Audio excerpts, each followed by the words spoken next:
Stay on the calendar since 1987 and named in honour of Spanish legend Angel Nieto. Some of MotoGP's most epic and nail-biting battles have been fought out in front of fanatical fans.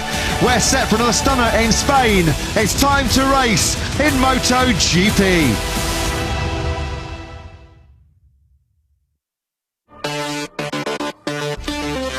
So 4.423 kilometres, 2.75 miles. That's the layout of the Circuito de Jerez Angel Nieto.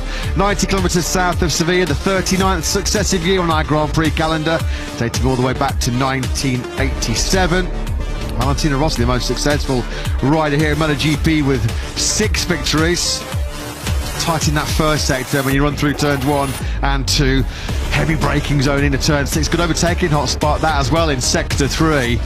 And are we going to get more fireworks? Are we going to get more drama in that final turn? We've seen it so often down the years, haven't we, here in Andalusia.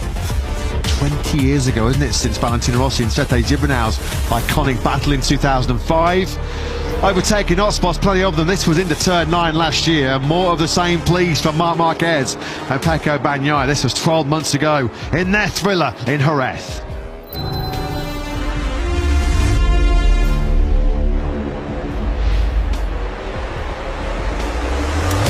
So on his pole position for the first time in over 3 years, it was Fabio Quartararo on the factory Yamaha that led the field away in the 12-lap sprint. Briefly dropped back to second place before it was aggressive on Marc Marquez into the first corner. But it was a short-lived challenge for the sprint podium as the Frenchman tumbled out of contention on lap 2 at turn 6. He was all in for the win, which eventually once again went the way of factory Ducati star Marc Marquez. The number 93 has taken all of our sprint wins so far in 2025, and that means he comes into the Grand Prix of Spain in just under 45 minutes time with a healthy 20-point lead in the World Championship. His closest rival, well, it was Alex Marquez on the Gresini Ducati, who has taken 5 second places in our Sprint Saturday so far this season. Can Quartararo bounce back and record his first Grand Prix podium in 2 years? As always, this was 6:30 a.m. This morning in Jerez, and the hillsides around turn 9, well, they were already absolutely jam-packed to the rafters. This is why we love MotoGP. This is why we love coming to Jerez. As we mentioned, it's one of our blue ribbon events. A classic Grand Prix venue where we've seen so many classic, iconic battles down the years. Let's hope there's more in store. Over 25 laps coming your way at 2 p.m. local time. That was in the darkness in the early hours of this morning, and now soaking up some glorious rays of sunshine. Head around. Way back a year ago, I've changed for the better this time. I thought I would never be fine.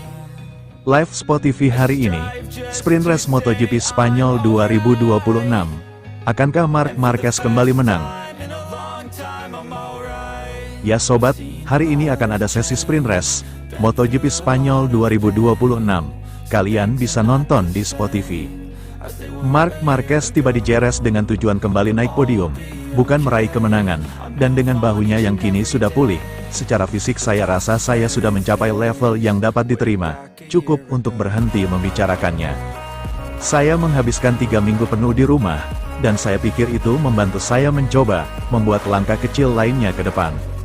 Saya dapat mengatakan bahwa saya berada pada level optimal untuk berkompetisi sebaik mungkin. Kita lihat saja akhir pekan ini. Tetapi secara fisik saya pikir saya telah mencapai level yang dapat diterima, tidak hanya dalam hal kebugaran saya, tetapi juga dalam hal performa saya di lintasan. Ini mungkin tidak berarti melaju lebih cepat atau lebih lambat, mencetak lebih banyak poin atau lebih sedikit, yang saya harapkan, tetapi setidaknya memungkinkan saya untuk lebih menikmati bersepeda, karena dengan ketidaknyamanan dan rasa sakit, Anda tidak bisa bersenang-senang, ujarnya.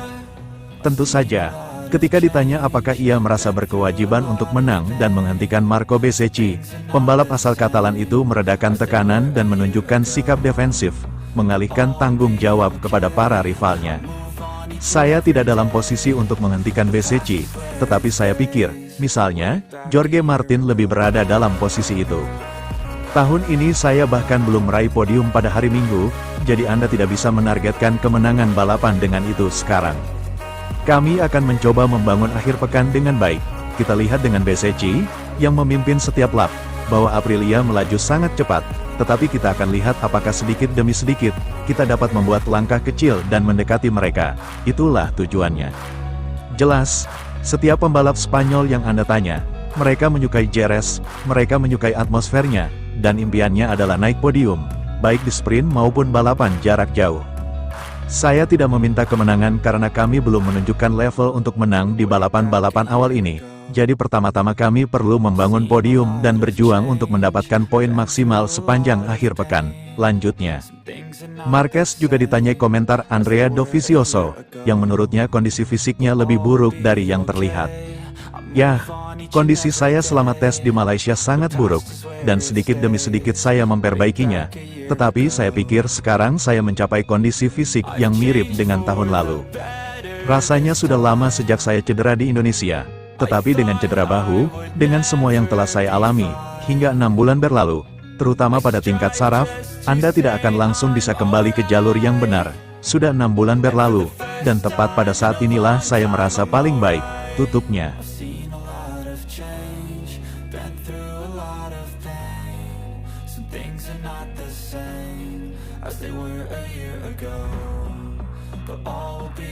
Kualifikasi MotoGP Spanyol 2026. Alex Marquez tampil gemilang, Marc Marquez keempat, di sesi latihan MotoGP Spanyol. Alex Marquez menjadi yang tercepat dengan selisih yang cukup besar di sesi latihan MotoGP Spanyol. Pembalap Spanyol itu tampak kembali ke performa yang membawanya memenangkan balapan Jerez pada tahun 2025. Marquez meremehkan peluangnya untuk mengulangi kemenangannya di Jerez tahun lalu selama konferensi pers pra acara pada hari Kamis. Tetapi pada Jumat sore ia praktis tak tersentuh di puncak catatan waktu. Fabio Di Giannantonio memimpin sesi di awal dan menjadi pembalap pertama di akhir pekan yang mencatatkan waktu di bawah 1 menit 36 detik di FP1. Tetapi ia tidak mampu menyaingi Alex Marquez begitu pembalap Gresini Racing itu memasang ban baru untuk serangan waktunya di akhir sesi latihan. Patut dipuji, Di Giannantonio mencatatkan waktu putaran kurang dari setengah detik dari Marquez. Pembalap VR46 Racing Team ini mengalahkan pemimpin klasemen Marco Bezzecchi dan juara bertahan Marc Marquez pada sesi latihan Jumat siang. Meskipun Bezzecchi tidak mencatatkan waktu tercepat, sesi latihannya cukup solid, tentu lebih meyakinkan daripada di Brasil, misalnya, di mana ia tetap menang. Kita telah melihat berkali-kali sejak pertengahan 2025 Bezzecchi dan Aprilia menemukan peningkatan waktu putaran yang signifikan dalam semalam dari Jumat ke Sabtu, atau bahkan Sabtu ke Minggu, dan mengingat selisih 0,5 detik dengan Marquez, tampaknya hal yang sama akan dibutuhkan di Jerez jika ia ingin melanjutkan rentetan kemenangannya yang saat ini mencapai 5 balapan. Sedangkan untuk Marc Marquez, kondisi fisiknya menjadi penyebab performanya yang kurang memuaskan sejauh ini di tahun 2026. Jadi, setelah istirahat sebulan, Anda mungkin mengira dia akan tiba di Jerez dalam kondisi segar dan bugar, serta mendominasi akhir pekan dari awal hingga akhir. Itu belum terjadi, tetapi dia masih memiliki peluang. Francesco Bagnaia memulai sesi dengan terjatuh di tikungan pertama. Ia mengunci roda depan saat pengereman di tikungan pertama pada lap pertamanya. Hal itu membuatnya hanya bisa menggunakan satu motor untuk sisa sesi latihan. Tetapi itu sudah cukup baginya dan berada di posisi ke-6 tercepat, serta melaju dengan nyaman ke Q2.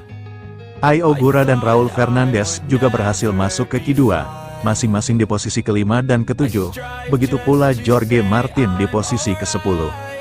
Martin mungkin bisa berada di posisi yang lebih tinggi dalam catatan waktu di akhir sesi, tetapi ia mengalami kecelakaan 27 menit sebelum sesi berakhir di tikungan terakhir, menyebabkan bagian depan mobilnya terkunci di lintasan lurus. Enea Bastianini adalah pembalap terakhir yang lolos ke Q2 dan satu-satunya pembalap KTM yang berhasil melakukannya, sementara Pedro Acosta dan Brad Binder terpuruk di posisi ke-15 dan ke-16.